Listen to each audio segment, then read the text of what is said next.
What's up, man? I want to talk about this Deontay Wilder versus. It's a great fight if it was like 4 years ago, before Tyson Fury, got stripped of the titles. Like right after he beat Klitschko, it would have been to me. It would have been a great fight.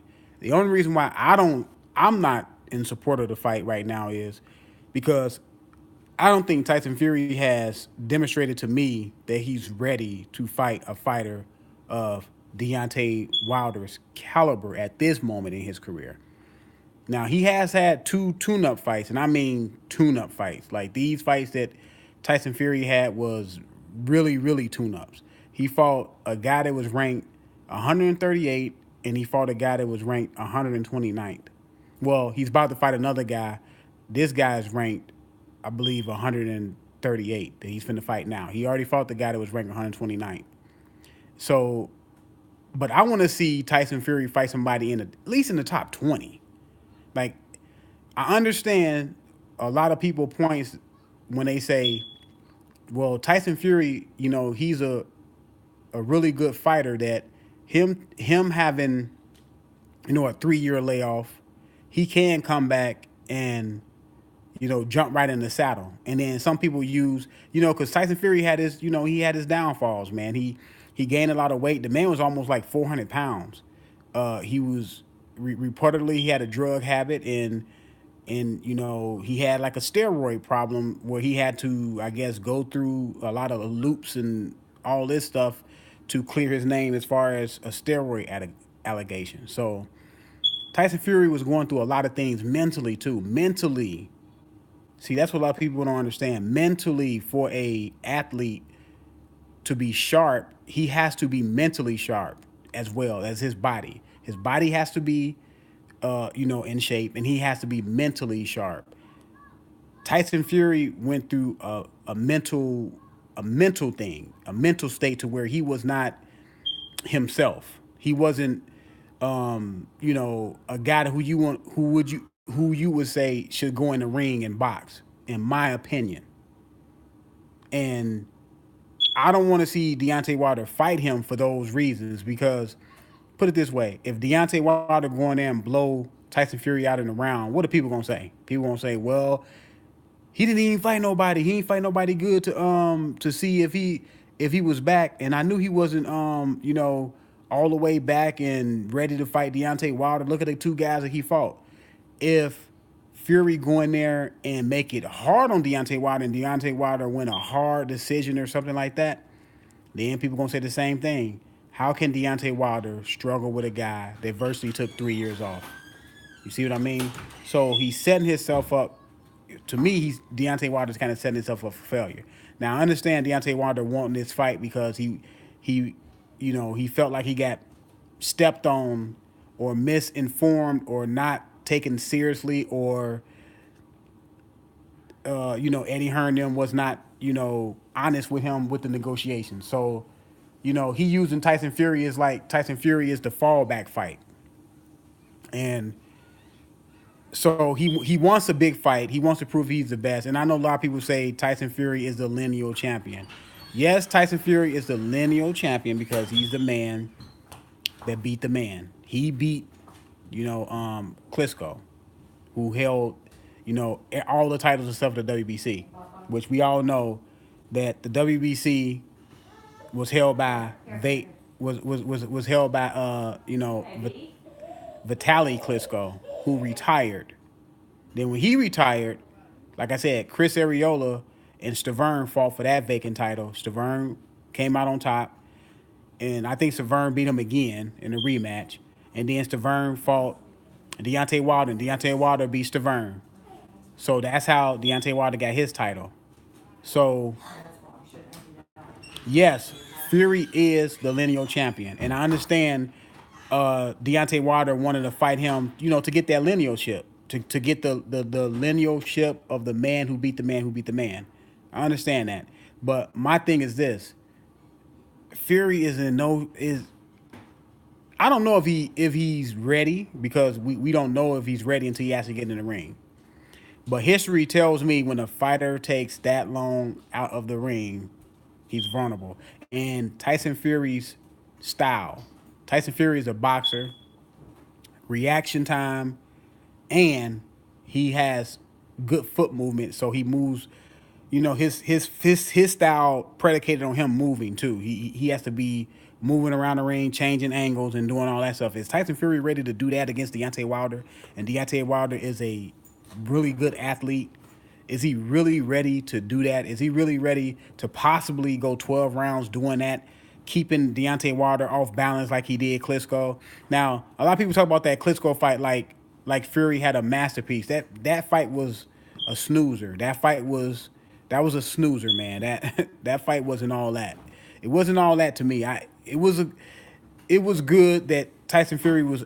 The best thing about that fight was Tyson Fury was able to beat Klitschko, which Klitschko had like a 9.5 year run, and Tyson Fury was able to break that streak. That was the only good thing about that fight. The fight itself, if you go back and look at the fight itself, the fight is a snoozer. You know, a lot of rounds they were not throwing a lot of punches. They were doing more dancing around the ring and all this stuff. One thing about Tyson Fury, he understands range. He understands how to stay out of the way of your punches, your best punches, and kind of nullify you that way. But Wilder, because Deontay Wilder can cover up more of the ring, far as getting at Tyson Fury and cutting off the ring on Tyson Fury, that Klitschko was unable to do.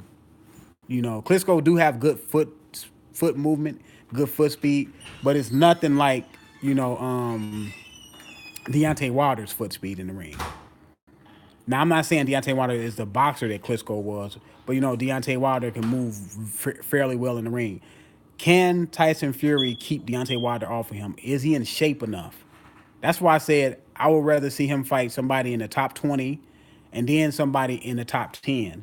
Because last year when Tyson Fury announced his comeback, he said he was not going to be in any rush to fight any top guys.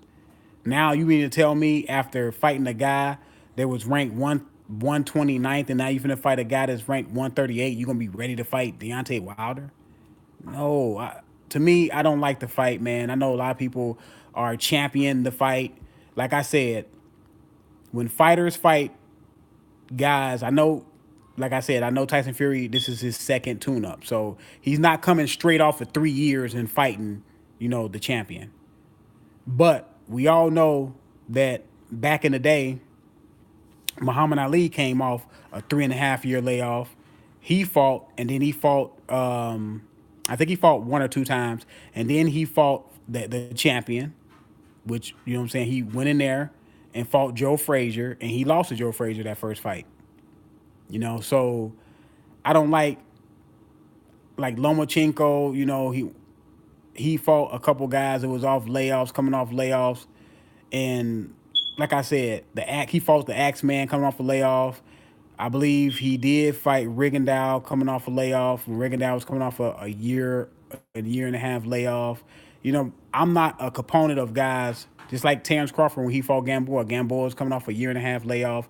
And that's when I told, people who I was talking about that fight with, that Gamboa, he's coming off a year and a half layoff, and he's coming up in weight. That's not going to be good for him. They kept on saying, well, that's not going to matter. He's still going to be Terrence Crawford. I said, no, he's going to get stopped. And that's what happened. He got stopped.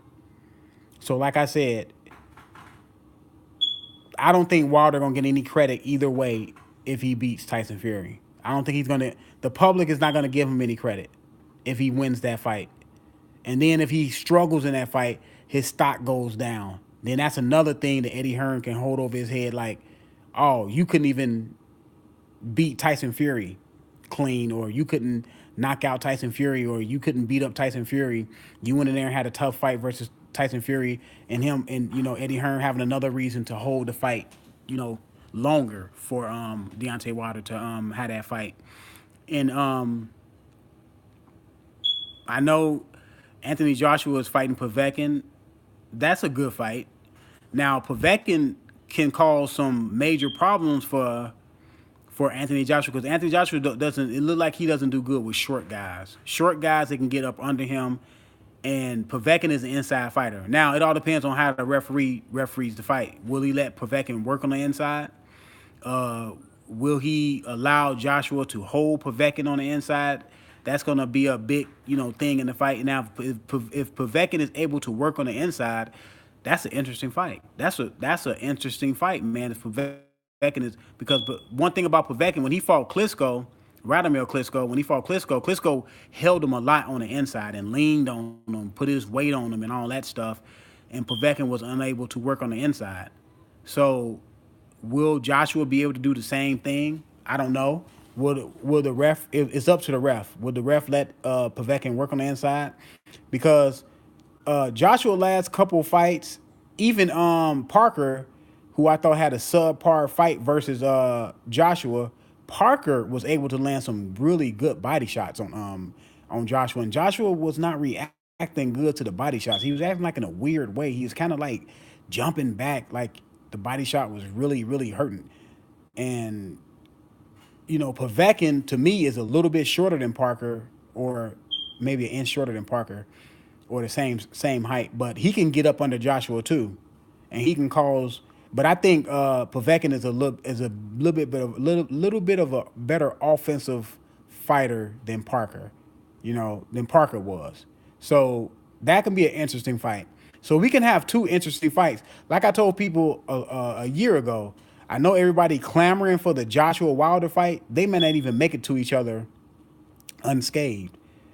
Boxing history has showed us that when we're looking for two fighters to come up on each side of the track to fight, one of the fighters, don't make it. It's a possibility one of them won't make it unscathed before they lose. Like Tyson and Holyfield.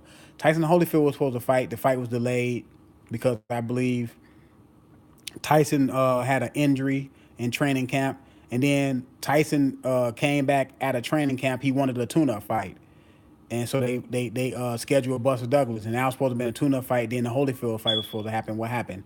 Tyson got knocked out. You know what I'm saying? Gamboa and my guy Juan was supposed to fight, and Manuel, he was in the tough fights with my guy Salido, and Salido beat him, twice, and they never made the Gamboa fight. So, fights like that, it happens. Now, the only one I seen that was hyped up, even the Mayweather Pacquiao got knocked out by Marquez. So that but Pacquiao had lost previously. But I'm saying Pacquiao had lost and got knocked out by Marquez before the Mayweather fight happened. And the only fight that I can think of that the two fighters, the fight was hyped up for about 3 or 4 years before it happened was the De La Hoya and Felix Trinidad, matchup. I don't know see, I'm 41 years old, so I came up when I was coming up. Tito Trinidad and De La Hoya, when I was watching boxing, their careers had just started, and they was like parallel each other. One, Trinidad was on the IBF side, De La Hoya was on the WBC side when he became a welterweight. Trinidad was already a welterweight. So Wilder 50-50, both are great at different things. I don't think Wilder Fury is 50-50 due to Fury's layoff. That's why I don't see it as a 50. Some people saying this is a 50-50 fight. This is not a 50-50 fight. See, y'all judging Fury off of what Fury was before he left. I have to judge Fury off of what Fury is capable of doing now. And that Fury, like I said, if this fight was 4 years ago, this would have been a great matchup. Like right after Fury beat Klitschko, this would have been a great matchup. Dangerous matchup for Wilder. But now I don't see it as 50-50. I see it as being 70-30. 70-30 because, like I said, if Fury would have shown me something fighting somebody in the top 20, then fighting somebody in the top 10, and then if he would have did really well in those fights, showed that he was the old Klitschko, the old Fury of 3 years ago before he retired or went on his sabbatical or whatever, then I would say, yeah, this is a 50-50 fight. But, it's still a dangerous fight for Wilder due to Fury. We know what he's capable of. We know what Fury is capable of. So, yes, it is a 50-50 fight due to seeing what we can see Fury, what we know that he can do. But I don't know, man. You see 60-40. I mean, Wilder fitness will be a key to beat Fury, who has superior. Yeah, see, Fury is good with range, but when you've been out the ring 3 years, I know he had tune-ups, but see, these guys, it's levels to boxing. The tune-ups that Fury had, these guys cannot get him ready. He's not fighting anybody that can get him ready for Deontay Wilder. See, that's why I say that yes, Fury is good at range, and Fury is good. Fury is good on his feet. For a big man to be 6'9", Fury is really good on his feet. So, hey, hold on 1 minute, y'all. Hey, the little one is crying. So Fury is good on his feet. But like I said, when Fury's fighting style is predicated on his movement, his timing, his space. Now, does he have all of that stuff well tuned and and ready for him to fight Deontay Wilder? That's going to be the key, man. I don't know. I don't know if he's going to be ready, if he's ready to go 12 hard rounds with Wilder or however long it lasts. Will Fury fight on inside more to take over? Fury is not an inside fighter. Now, I have seen Fury fight on the inside a little bit, but Fury, he's a rangy fighter. Fury rather fight you at range, which is smart. The man is 6'9". You're supposed to fight at range. When you 6'9", you supposed to fight tall. Like Klitschko, Emmanuel Stewart, his late trainer Emmanuel Stewart had Klitschko fighting tall. Remember, Klitschko was getting knocked out a lot, and then Klitschko corrected it by fighting tall. Once he started fighting tall, he stopped taking those dangerous punches.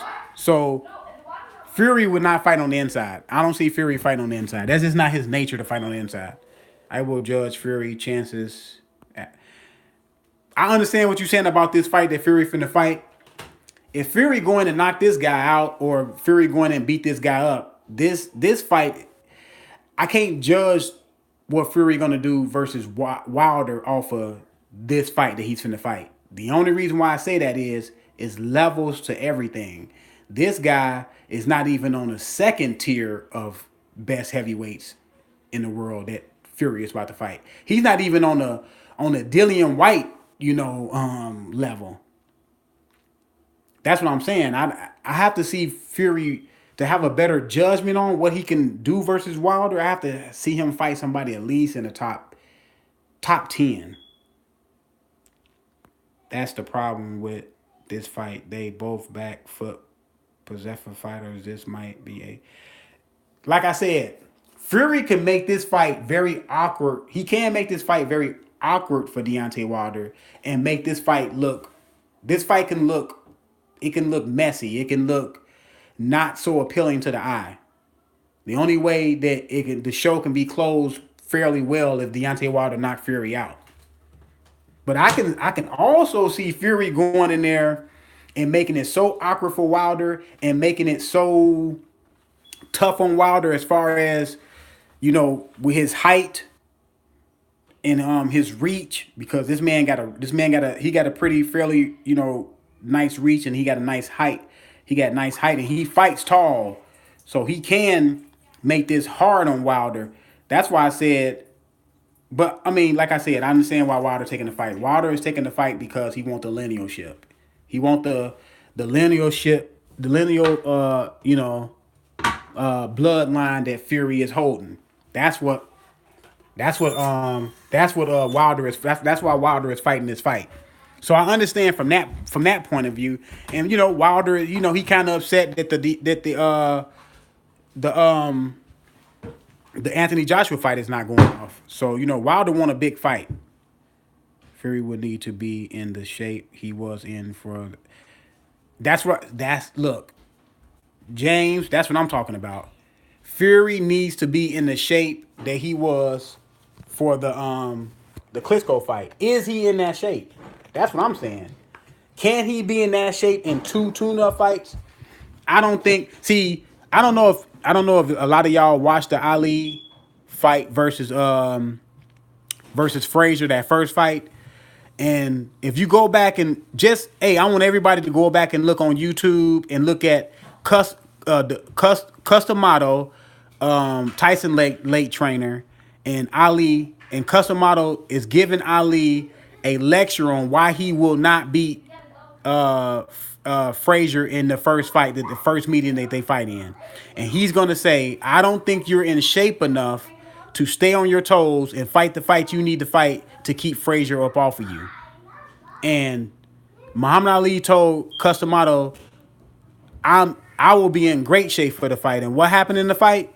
By the seventh round, Ali was standing toe to toe with his feet in cement versus Frazier. So Customato was right. He said the two tune-up fights you have will not be enough to get you in shape. And that's what I'm saying.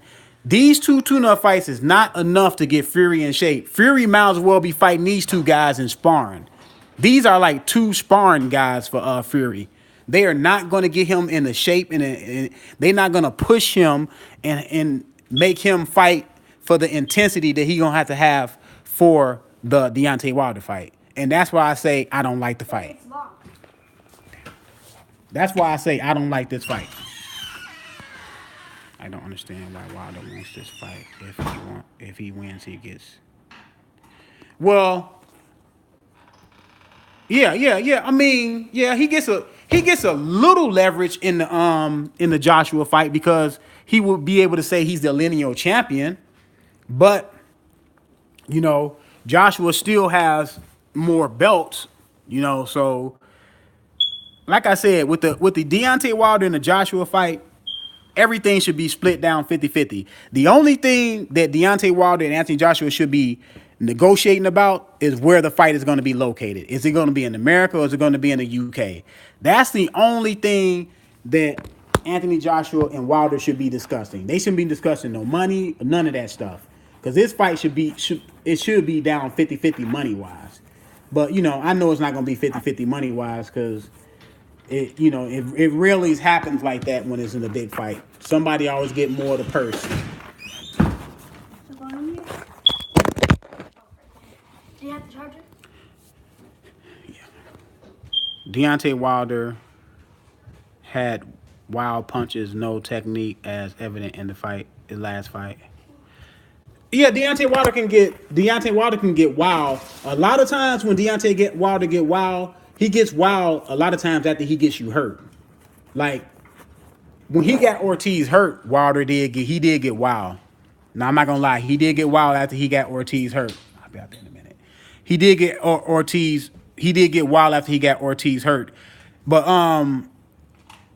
the problem with the Ortiz fight with Wilder, I thought Wilder would try to, I don't know what his thinking was. I think he was trying to counter punch with Ortiz, and he waited too long, and he was out of rhythm. As rounds started going on, Wilder started getting impatient. Then that's when he got wild and started throwing wild punches. Yeah, but you're right. Wilder can get a little wild, but see, Wilder is not gonna ever be a refined boxer. What makes Wilder is his tremendous punching power. Wilder can fight a bad fight up until the 11th round, and he still can knock you out. See, that's the thing about Wilder. That's the mystery behind Deontay Wilder. Any fight, he can look bad in any fight. His power can bail him out. Now, it's not going to always bail him out, but his power can bail him out.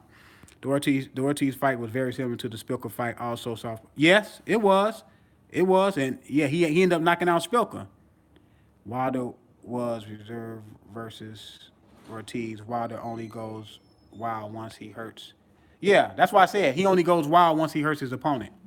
But that's one thing that Wilder is going to have to clean that up a little bit because the most dangerous man is a hurt man. So Wilder going to have to clean that up going wild. He's going to have to place his punches a little bit better when he has a guy hurt. He got to be more, cautious when you have a guy hurt. Wilder is a good boxer until he tags someone, then throws wild against better boxers. It could be his downfall, but what a punch he has. Yeah, he has a great punch. That's one thing about Wilder. He has the great eraser. But I still see the Wilder Joshua fight as 50-50. I know people keep on talking about how Joshua is scared of Wilder. Joshua is not scared of Wilder. These two guys are not scared of each other. Okay, they're not scared of each other. People need to stop saying that. These guys are not scared of each other. This is a 50-50 fight. Like I said, Wilder has that tremendous punch. Joshua has better technique, in my opinion. Joshua is also powerful too. See, people sleep on Joshua like he's not powerful. Joshua was a powerful puncher too. And this whole thing about Joshua is not a real champion. People going around saying, "How is Joshua not a real champion?" I know, I'm not saying anything bad about 78. 78 has a great channel, man. I used to talk to 78 all the time. And this is not saying anything bad about 78. But 78 knows better than that. He knows Joshua is a real champion. Now, he said his reason for saying Joshua is not a real champion is because he said Joshua went out and collected all Tyson Fury belts, which is true. He went out and collected all Tyson Fury belts. Tyson Fury got stripped of some of his titles, and I think he vacated one, and he got stripped by something like that happened. And then Tyson Fury had to eventually let go of everything. So what? So Anthony Joshua was not supposed to go out there and collect the titles. Wilder could have went out and collected more titles too himself. Charles Martin had the IBF title. Charles Martin was on the same side of the. I'm gonna use Earl Spence analogous. Not Tyson Fury, but Charles Martin was on the same side of the block as Wilder, right? Why didn't Wilder and Charles Martin fight? And then people will say, well, Eddie Hearn offers Charles Martin $6 million. Okay, so why didn't Al Heyman offer Charles Martin $7 million to keep the belt in house? You see what I mean? You can't get mad at Joshua because his promoter came in and offered the man, money that he couldn't refuse, and his man fought, Joshua, and Joshua won the IBF title by knockout, won his first title. And then, now the only title that Joshua did win, he won a vacated title versus Fury, which was the WBA, if I'm not mistaken. The WBA was won, between them two in that classic fight, heavyweight title fight that they had. And that was the best heavyweight title fight I've seen in the last, 10, 15 years? That Klitschko Joshua fight. And you can't call Joshua a coward. That man got knocked down, and that man was able to get up, and he knocked out Klitschko. So the man is not a coward at all. But like I said, he's a real champion. Then he went on to beat Parker for the WBO title. So how is Joshua not a real champion?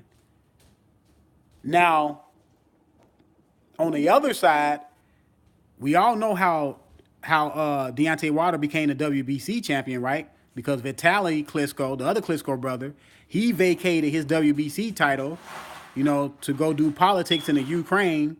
Stavern and Chris Arreola fought for the vacant title. Stavern beat Chris Arreola not once but twice. He won a WBC title. Then he fought Wilder. Wilder won a WBC title from Stavern. So it's not like Wilder stepped in the ring and beat Vitaly. He didn't beat Vitaly Klitschko. He won it because Vitaly Klitschko, he vacated it. Now, in my opinion, Deontay Wilder is a real champion because he won the belt in the ring. The belt wasn't given to him. It's not like when Tyson Fury vacated his titles, the sanctioning body said, hey, come on, let's give all three of these titles to Anthony Joshua. They didn't do that. Anthony Joshua went out and won the belts versus opponents. The man is a real champion. Deontay Wilder is a real champion. Now, if you want to say you don't like Joshua because you don't like the way he conducting himself, he's really not trying to fight Wilder, then I can say, okay, that's your opinion. You can say he's not a real champion to that point. They about to leave. Oh, I think they're waiting on you. You could say he's not a real champion to that point, but you can't say Joshua's not a real champion. He's a real champion. Who all agree? Anybody in here does not agree that Joshua's not a real champion? That Joshua's not a real champion?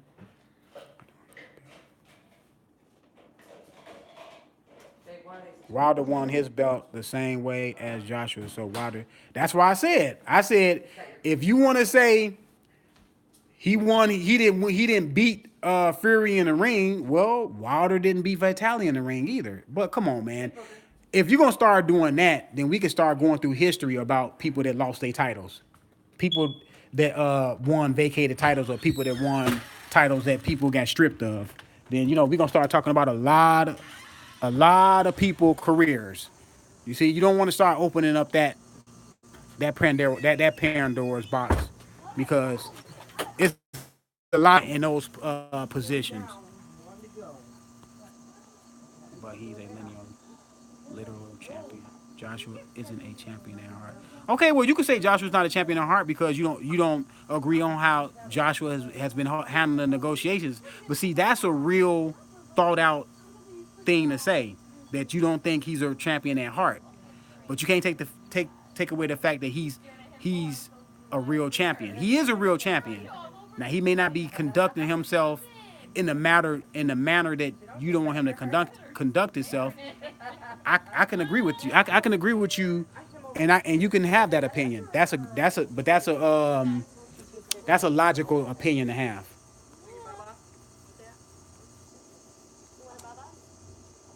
Who else think Joshua is not a real champion?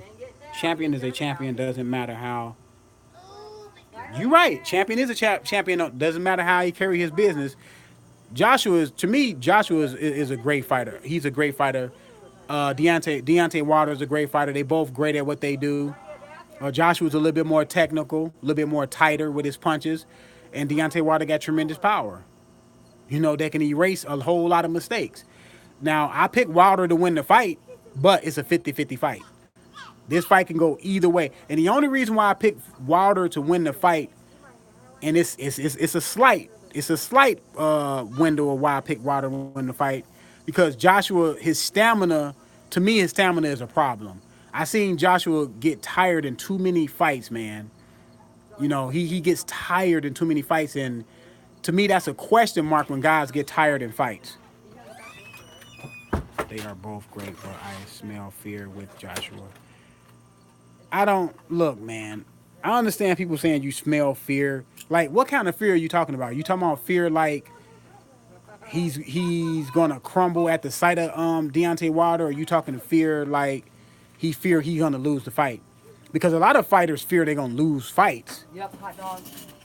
I want one. What kind of fear are you talking about?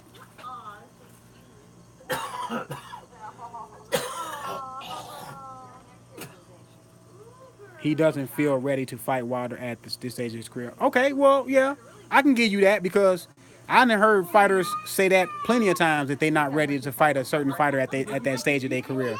Like, I remember when Cotto was supposed to fight Mayweather, and Cotto father came out and said Cotto wasn't ready for Mayweather. So that's legitimate. But we got to realize that Wilder has had what 12, 13 more fights than Anthony Joshua, something like that, 14 more fights than Anthony Joshua. I know Anthony Joshua had a lengthy amateur career, but amateurs and pros is two different animals. Wilder learned on the job as a pro, and Joshua was he learned a lot of his craft more or less amateur through the amateur system, and then he went pro. But like I said, I remember last year Eddie Hearn did an interview, and he said he didn't want this fight into 2020. And a lot of people back then said, man, that's too long. And I said that was too long. But it seemed like Eddie Hearn really don't want this fight right now. And he always say Wilder is a very, very dangerous fighter. And Wilder is a dangerous fighter. It's no fear into admitting that a guy is a dangerous fighter. When Joshua come out and say Wilder is a dangerous fighter, that doesn't mean that Joshua is scared to fight Wilder. He's admitting, that the guy, he giving the guy props. Yeah, he's a dangerous fighter. And then I have seen interviews with Deontay Wilder he said, I don't think Joshua is scared of me. Now that came out of Wilder's mouth. He said, I do not think Anthony Joshua is scared of me. I think it's more or less Eddie Hearn is keeping him away from me. And I heard Wilder say that out of his mouth. The trainer of AJ Rob Kansas said the Wilder will fight be in 2019 that was in 2017. It's just they respect Wilder. Maybe feel Anthony Joshua will have a better chance. Yeah, I mean, and a lot of times, a lot of fighters and a lot of trainers like to see before you fight a dangerous fight. They want to see if the other fighters, fight another fight and show some vulnerability. They want to see vulnerability. It's things of that nature, man. It's nothing wrong with it. They both had about 100 amateur fights, some experience, same experience. Well, Deontay Wilder did start fighting a little bit later than Anthony Joshua. I think Deontay Wilder started when he was like what 20, 20. I think he started about 20, if I'm not mistaken. But you can kind of tell in their, I'm not gonna say styles. I'm talking about in Anthony Joshua and Deontay Wilder technique on how they fight and how they punches come off. Joshua punches come off more natural. It's more natural, more natural of a rhythm. Deontay Wilder punches, he punch more instinctively. You know what I'm saying?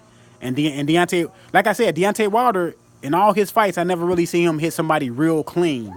Now he did hit Spilker pretty clean, but if Deontay Wilder had technique, imagine if he had technique like Anthony Joshua punches the way he punched. Man, he probably would kill somebody in the ring. Wilder and Joshua started boxing at the same age. Okay, okay. What age? What age? What age did they start at? Can you tell me what age they started at? I'm about to close up this live in a minute because I gotta go. But I'll be back on. I'll do another live in about another couple hours. I put another live out. We'll talk about the Mikey Garcia and Earl Spence fight. Oh, they started at 19. I think I cannot remember exactly now. Yeah, because I know Wilder started about 19 or 20. I knew that from the looking at the Olympics. Joshua started at 18. Okay, that's cool. But I'm gonna come back and talk about the Earl Spence Garcia fight. We go be there, bro. So I'll be back, y'all. I'll be back later. I'm out, man.